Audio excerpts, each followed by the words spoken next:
no Jornal da Manhã, o comentário político de Josival Pereira. Olá, Josival, bom dia. Bom dia para você, Daniel. Bom dia a todos que escutam o Jornal da Manhã. Vamos trazer aqui Josival com a análise política e também com a experiência jurídica, né? Porque a gente está precisando bastante ultimamente na coluna aqui sobre política. Josival, vamos começar falando sobre o caso do presidente da Câmara, Dinho Dosley. Ontem, o Tribunal Regional Eleitoral da Paraíba teve muito trabalho, entre eles, analisar o afastamento do vereador aqui de João Pessoa. A gente ouviu, né, o advogado de Dinho, porque o TRE decidiu que ele pode voltar ao exercício do mandato, né? Foi mantida algumas cautelares, como o uso de tornozeleira eletrônica, mas foi permitido que ele volte a atuar como vereador de João Pessoa e, consequentemente, reassumir a presidência da Câmara. Então a gente vai ouvir o que disse o advogado de defesa de Dinho Dosley, o Delosmar Mendonça. Esse momento foi razoável e justa.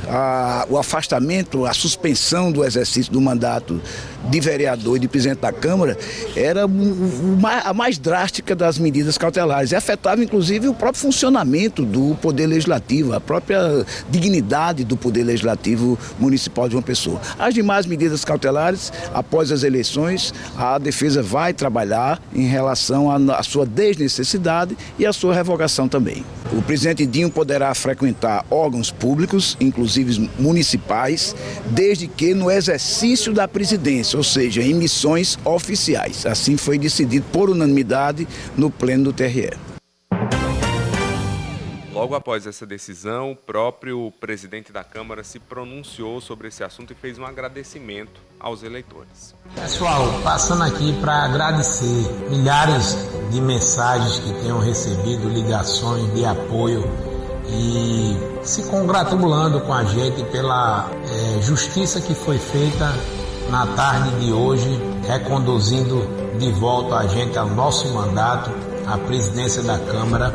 Eu confiava na justiça, eu não tinha dúvida disso, que a justiça ia ser restabelecida e vida que segue. Amanhã já estamos lá na Câmara dando continuidade ao nosso trabalho em respeito a todos os eleitores e a população de João Pessoa.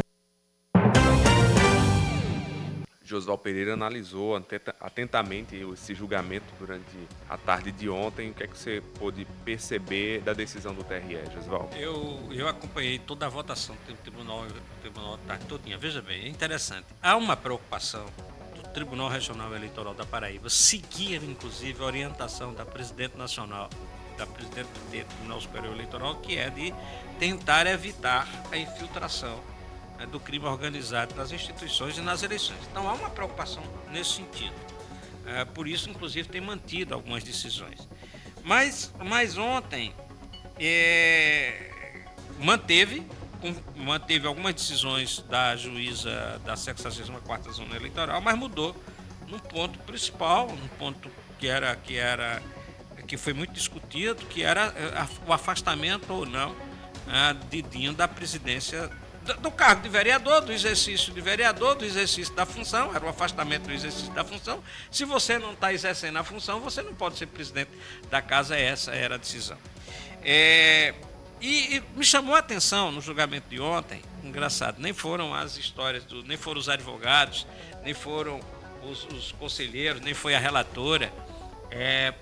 Me chamou a atenção foi uma fala do representante do Ministério Público, que é o Procurador Regional Eleitoral, Renan Paes Félix, né, na votação de ontem. Ele fez, no primeiro momento, um voto pela manutenção de todas as decisões. No primeiro momento, ele achava que é para se combater o crime, só que quando foi na hora específica do voto da relatora, em que ela propôs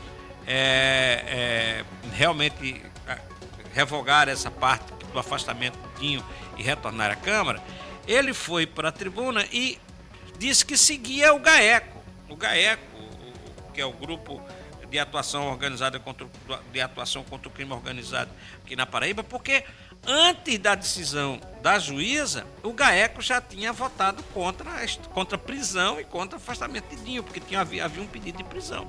GAECO já tinha votado. E aí, veja bem, por que eu estou destacando isso? O Ministério Público, como fiscal da lei, como representante do Estado, ele faz lá a acusação.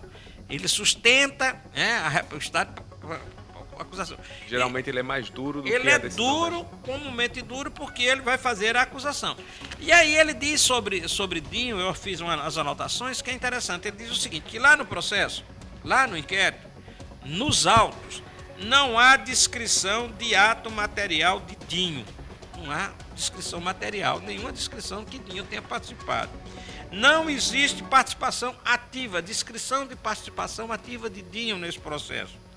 Ele diz o seguinte, que não ficou comprovado, porque é interessante, na hora que vai justificar o afastamento de Dinho, está escrito lá no relatório que diz o seguinte, que Dinho, por ter sido reeleito vereador, por ser presidente da Câmara, agora vai cumprir sua parte no acordo com as organizações criminosas, cumprir essa parte que agora é trabalhar para a reeleição de Cícero Lucena. Quer dizer, bota Cícero na história. E aí, todos os desembargadores, inclusive o procurador, dizendo assim, não tem nenhuma descrição sobre que acordo é esse, por que foi feito esse acordo, onde é que foi feito, como foi feito, quer dizer, não existe, na verdade, na investigação isso. Então, por isso, e aí tem mais, o procurador diz assim, não tem visualização de Dinho enquanto vereador participando de um esquema. Não há nada direto do exercício da Câmara, de vereador ou da presidência da Câmara nessas investigações. Não existe informe sobre contraprestação. Estou dizendo aqui o que o procurador diz. O procurador regional eleitoral. Não existe informe sobre contraprestação do legislativo no esquema, ou seja, a Câmara não contratou ninguém, a Câmara não nomeou ninguém, tá certo? De nada. Enfim, me chamou a atenção muito o próprio representante do Ministério Público, que é aquele que acusa, ter feito essa defesa. Agora, todos os integrantes da Corte seguiram esse ponto por realmente não ter comprovação nas investigações de uma participação ativa de Dinho nesse processo. Basicamente isso, eu não sei como é que isso vai ser, isso foi em caráter provisório, o processo vai voltar agora, inclusive, para uma distribuição. Foi outra decisão de ontem, do Pleno, porque é que foi uma decisão da juíza Maria de Fátima Lúcia Ramalho, porque entendeu que o investigador aqui, a Polícia Federal, entendeu que ela era preventa, ou seja, porque ela já está nessa ação, então ela caiu para ela como sendo a competência dirigida porque ela já estava no processo. E aí o tribunal entendeu ontem que não existe a competência dirigida nesses processos diferentes, inquéritos diferentes, embora tenha uma certa correlação, mas eles mostraram ontem que as pessoas que estão nesse novo inquérito são outras, há uma ampliação, não são as mesmas do anterior, então eles anularam a decisão da distribuição dirigida, da distribuição por prevenção, porque já a juíza da 64ª Zona Eleitoral já está nesse processo, e mandaram retornar para a distribuição processual, da forma como ocorre nos tribunais, que é por sorteio. Só tem 2 varas na Justiça Eleitoral especializada nessa história dos crimes eleitorais. Quer dizer, pode voltar para Maria de Fátima Lúcia Ramalho, porque vai ser distribuído, ela estaria no sorteio também, 50% aí, 50-50, pode ficar com ela, pode não ficar com ela. E até por isso sem anular o que foi feito até aqui. Sem anular, aí foi uma decisão de não anular nada do que foi feito, a não ser a revogação determinada pelo tribunal dessa situação de ontem. Essa história dessa investigação vai demorar muito ainda, porque tem muita coisa séria, grave, que se levanta, muita coisa séria, grave, mas ao mesmo tempo tem algumas coisas que não estão bem explicadas ainda pela investigação. Veja bem, você começa aqui, eu estava falando com os advogados ontem que atuaram nesse processo, ele diz o seguinte, olha, o que a Polícia Federal vai explicar? A Polícia Federal fez duas ações, dizendo o seguinte, ó, essas moças aqui do bairro São José, e do Alto do Mateus, elas trabalham para Raíssa, elas são de Raíssa. Ora, aí daqui a pouco, quando 15, um mês depois que se discute, Raíssa diz que não é. Não trabalha para Raíssa, não, trabalha para Dinho. Como é que a Polícia Federal então foi cometer um erro de avaliação tão sério e fazer 2, 3 operações? Não, mas tinha outros fatos que são comprometedores por Raíssa, tudo bem. Mas a acusação, pode ter, mas a acusação, e não está se dizendo assim, mas uma acusação de Raíssa que Poliana, que a outra menina lá do bairro São José, do Alto Mateus, trabalhavam para Raíssa, e depois não é mais para Raíssa, é para Dinho. Aí agora vem a história assim, olha, Dinho vai usar a Câmara no segundo turno para ajudar Cícero, mas como? Se não tem, vai cumprir sua parte no acordo, mas que acordo? Quer dizer, tem umas coisas ainda na investigação que são muito duvidosas. De qualquer forma, tem sido interessante. A Justiça Eleitoral está levantando essas coisas, a Polícia Federal, é o Brasil inteiro. Mas veja bem, olha como é engraçada a situação. Nós estamos aqui vivendo um pouco dessa situação, e eu estava vendo agora no Rio de Janeiro, o Tribunal Superior Eleitoral está discutindo já internamente uma decisão, tem que tomar uma decisão interessante, que o Rio de Janeiro, a Justiça Eleitoral do Rio de Janeiro, barrou várias candidaturas de milicianos. O crime organizado no Rio de Janeiro são 2, para as pessoas entenderem.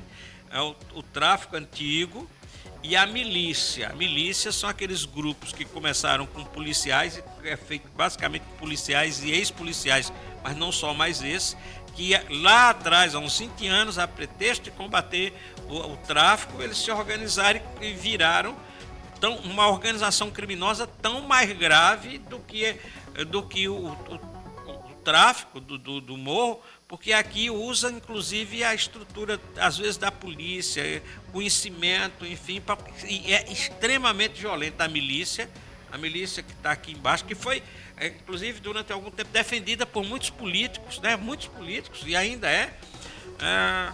você vê que quando cai a milícia lá, quando cai algum miliciano, sempre está uma política. E tinha muitos milicianos candidatos lá, vários milicianos. E o que é que a Justiça Eleitoral do Rio de Janeiro fez? Onde tinha um miliciano respondendo a processos, não era condenado. A lei eleitoral diz que é preciso estar condenado, para impedir a candidatura, condenado pelo menos em segunda instância.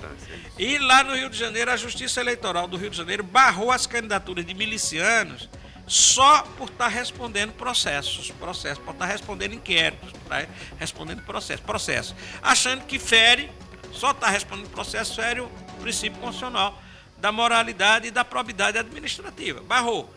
Claro que tem um monte de recursos, porque recorreram, foram candidatos, e vai parar no Tribunal Superior Eleitoral. E o Tribunal Superior Eleitoral já está discutindo a possibilidade de manter as decisões do Rio de Janeiro, confirmar as decisões do Rio de Janeiro, confirmando as decisões do Rio de Janeiro, com base na Constituição Federal, princípios constitucionais. Então, criar já para o Brasil inteiro uma situação, um precedente na Justiça Eleitoral, para o Brasil inteiro, na próxima eleições, poder barrar as candidaturas de todos aqueles que respondam processo por qualquer envolvimento com a história do crime organizado. Vamos falar também sobre outro julgamento que aconteceu ontem no Tribunal Regional Eleitoral aqui da Paraíba. Foi o recurso do suplente a vereador Renato Martins, do Avante, contra a posse da vereadora Raíssa Lacerda, do PSB. O pedido se baseou após a vereadora ter trocado de partido na última janela partidária. A Raíssa era a primeira suplente do Avante, mas ela migrou na janela para o PSB. O Renato Martins, segundo suplente, considerou que ele que deveria ter tomado posse. E esse acabou sendo o entendimento do TRE, mandando tirar a Raíssa e colocar Renato Martins. O detalhe dessa história toda a lei que permite a janela partidária, a legislação que criou a história da janela da infidelidade, eu digo da infidelidade, mas janela da fidelidade partidária, o termo é a seguinte, que pode mudar de partido daqueles que exercem cargos eletivos no Legislativo ou no Executivo na janela, ali no último mês anterior à mudança de partido mesmo, que são 6 meses, né? Anterior, 6 meses antes das eleições. Então, até 6 meses antes das eleições você pode mudar de partido.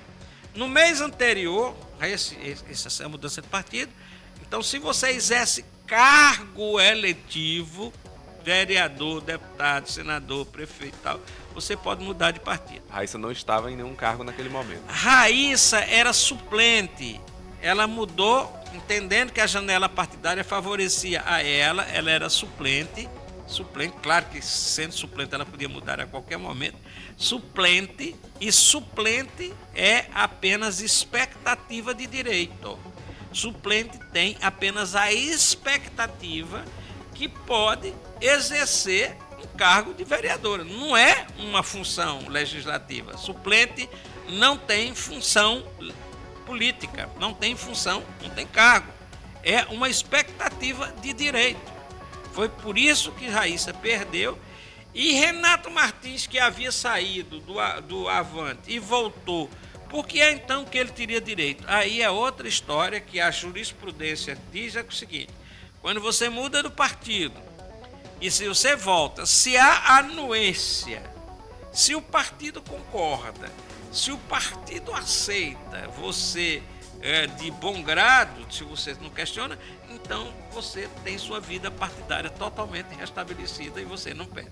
Não perde direito nenhum. Porque quem poderia alegar neste caso era o partido. Sim. O partido aceitou, então não tem o que discutir. Isso porque Renato Martins também havia trocado de partido e voltou para o Avante na expectativa de assumir. Na expectativa do direito. E vai ganhar 2 meses aí de cargo ainda. O direito que ele perdeu nessa volta foi de disputar a eleição, né? Porque já estava fora da janela partidária. Exatamente, ficou fora da janela partidária. Então assume agora nessa reta final do ano, mas não será mais vereador. Exatamente, muito em breve. Exatamente isso. Josval, Raíssa ficou nem mel nem cumbuca nessa história toda. Nem foi candidata, nem foi vereadora. E ainda está saindo aí bastante arranhada na história.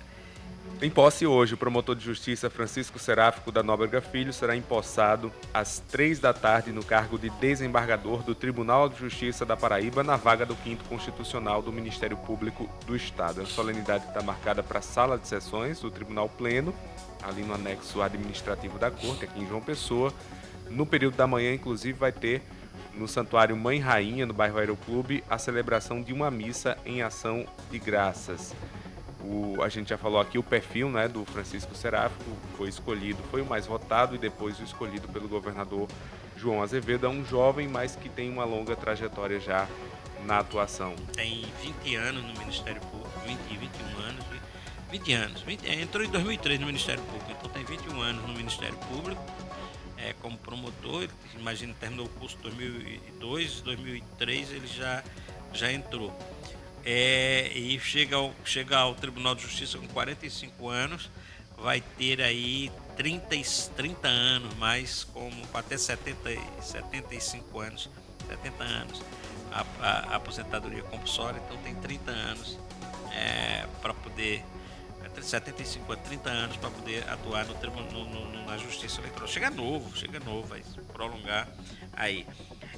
Só uma explicação para as pessoas, é o seguinte: quando diz 5º Constitucional, o que é isso? O 5º Constitucional é o seguinte: a Constituição brasileira determinou que tribunais de justiça do Estado e alguns tribunais superiores, como o Tribunal Superior Eleitoral, Superior Tribunal de Justiça, Superior Tribunal do Trabalho, eles têm uma cota para participação do Ministério Público e da Advocacia, que são órgãos do sistema de justiça, para poder representar um pouco o que eles são, o povo, a sociedade, nos tribunais de justiça. O Ministério Público é representante fiscal da sociedade, a Advocacia aqui representa o sistema de justiça. E o que é 5º Constitucional? É porque são 20% das vagas de qualquer tribunal para o Ministério Público, assim, alternado, né? Para os dois, 20% para os dois, para a Advocacia e para o Ministério Público. Então, 1/5 desses tribunais, 1/5 tem representação da Advocacia e do Ministério Público. Entra o Ministério Público, depois sai a vaga, entra o advogado, depois o Ministério Público Agora, o Ministério Público tem vai ter agora 3 representantes no pleno do Tribunal de Justiça do Estado da Paraíba. Tem lá, vai ser o futuro presidente, Fred Coutinho, Oswaldo Trigueiro do Vale e agora Francisco Seráfico da Nóbrega, colocando. Josal, para fechar sobre a disputa eleitoral aqui em João Pessoa, do lado de Marcelo Queiroga, tem uma agenda hoje. Eu lembro de 2 advogados, não estou se tiver o terceiro, que é Zeca Porto e Joás de Brito Pereira. Muito bem. Sobre a campanha aqui em João Pessoa, hoje Marcelo Queiroga cumpre a agenda ao lado da ex-primeira-dama Michele Bolsonaro. São 2 eventos, uma tarde, uma reunião com mães e crianças atípicas às 4 horas e logo depois tem um evento no Bucho de Tamandaré chamado Encontro com a Família. Do outro lado, Cícero Lucena, desde ontem, tem se engajado com artistas locais, né? Tem trazido artistas locais, inclusive com uma música lá lançada pela campanha para envolver ali esse grupo da cultura na campanha eleitoral aqui em João Pessoa. Os 2 candidatos vão promover até amanhã, eu acho que os últimos grandes atos da campanha eleitoral no segundo turno. Por que é que eu estou dizendo isso? Porque na quinta-feira eles participam sempre de um tradicional debate, né? Então a quinta-feira, que é o dia de encerramento da campanha eleitoral, da propaganda eleitoral, eles têm esse evento, então eles param. Então os 2 maiores eventos, claro que não vão parar, mas aí não vão ser com grandes eventos, mas de Queiroga é essa história de Michele Bolsonaro, que já chegou ontem, deve estar fazendo reuniões de bastidores com a participação. Inclusive mas 2 eventos, um grande, um de rua e um fechado. Esse fechado foi uma tentativa, é uma forma que a campanha está encontrando de fazer com que Michele aplaque aí uma acusação que está sendo feita a Marcelo Queiroga de ter uma visão diferente da educação para autistas e que a gente está chamando e outras pessoas que são as crianças atípicas. Num debate, Marcelo Queiroga foi uma pergunta direta que Bolsonaro, se num decreto para poder separar a educação, não vingou e tal, o que é que ele faria? E aí, em determinado momento, Marcelo Queiroga deu a entender que em determinadas situações era preciso que a criança atípica tivesse uma educação de forma diferenciada. E isso foi interpretado como se ele fosse defensor da educação separada, né? De crianças atípicas, o que não é recomendado, o que não é a recomendação de nenhuma nem da ciência, nenhuma das instituições. E isso está pegando contra ele na última semana de campanha. Pastor Sérgio está saindo muito em defesa dele, é uma briga danada, e é uma forma que eles encontraram de tentar amenizar, tentar aplacar isso, esse encontro com Michele Bolsonaro agora, com crianças atípicas no final da tarde. E à noite tem esse evento, que aí é novamente apelando para a história da família, Michele Bolsonaro, no Busto de Tamandaré, um evento que ela fará uma caminhada na calçada, enfim. Últimas fichas, claro que a ficha mais pesada que vai nessa reta final da campanha. Cícero Lucena teve a forma como Cícero, eu estou destacando isso aqui, enquanto, claro, quem não está no poder está trazendo ideias novas de tentar convocar a população, Cícero está optando por consolidar situações dele, da gestão, e na perspectiva da continuidade da gestão. Ontem, Cícero se reuniu com moradores lá próximo do Parque da Cidade, no Bessa. São moradores que estão querendo a conclusão do Parque do Bessa, que está parado, inclusive, por conta de uma decisão judicial. E vou falar, um encontro de Cícero com muitos moradores, garantindo que vai dar continuidade, que vai terminar o parque. É a história de que, como ele está na gestão, ele está defendendo projeto de continuidade. Se reuniu também como representante do futebol, da Federação Paraibana de Futebol, e artistas. E Cícero ganhou ontem um clipe com a participação dos principais artistas da música, né? Fuba, Renata Arruda, enfim, o que tem de melhor na música, Ramon Schneider, Ranieri Gomes, são mais de 50 artistas. Renata Arruda, Yuri Carvalho, Carvalho, Jurandir do Sax, muita gente mesmo. Então, mais de 50 artistas e o clipe ficou até bacana. Cícero Somos Nós é o nome do clipe, numa clara perspectiva dos artistas, né, dos artistas da música na campanha de Cícero. Então, a opção dos artistas de João Pessoa pela campanha de Cícero. Com detalhe, o grande ato da campanha de Cícero deve ser amanhã, a Ciceroca. Hoje, 5h50, 5h40, eu já comecei, olhei, meu celular já estava a propaganda distribuindo da Ciceroca, que é uma reedição do primeiro turno, quarta-feira, como se fosse quarta-feira de fogo da Muriçoca, descendo a Avenida Epitácio Pessoa em ritmo de folia. Deve ser o último ato, grande ato de Cícero da Câmara, grande, porque os pequenos vão continuar acontecendo. Obrigado, Josival. Amanhã tem mais. Com certeza. Bom dia para você, bom dia a todos. Intervalo, a gente volta já.